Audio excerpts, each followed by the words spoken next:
Can you sue for personal injuries even if you're partially responsible? Well, the short answer is it kind of depends where you live. Here, where I am in Nevada, there's actually a statute on this. It's NRS 41-141. And essentially, Nevada is a modified comparative fault state. What the heck does that mean?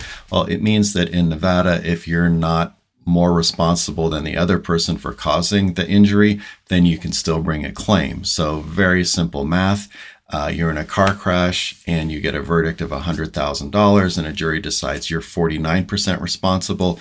The other person's 51% responsible. So you can still collect because you are less responsible than the other person. But what will happen is your award is going to be reduced by the amount you're responsible. So if you got a $100,000 verdict, yay, but it's going to be reduced by 49% or $49,000. So you're actually going to get 51,000 instead of 100,000.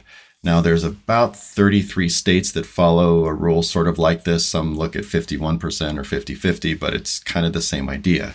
Now, there's a handful of other states like California. They use pure comparative fault. And in this situation, it'd be a lot different.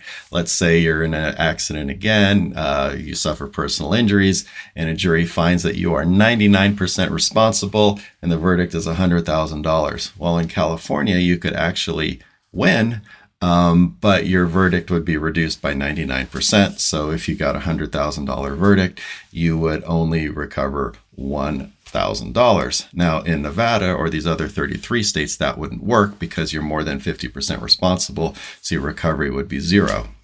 Now there are a handful of states like Virginia that use this pure comparative negligence, which basically says, hey, if you are 1% responsible for causing your injuries, or more than 1% responsible, you don't collect at all. So going back to the original question, can you collect for personal injuries even if you're partially responsible?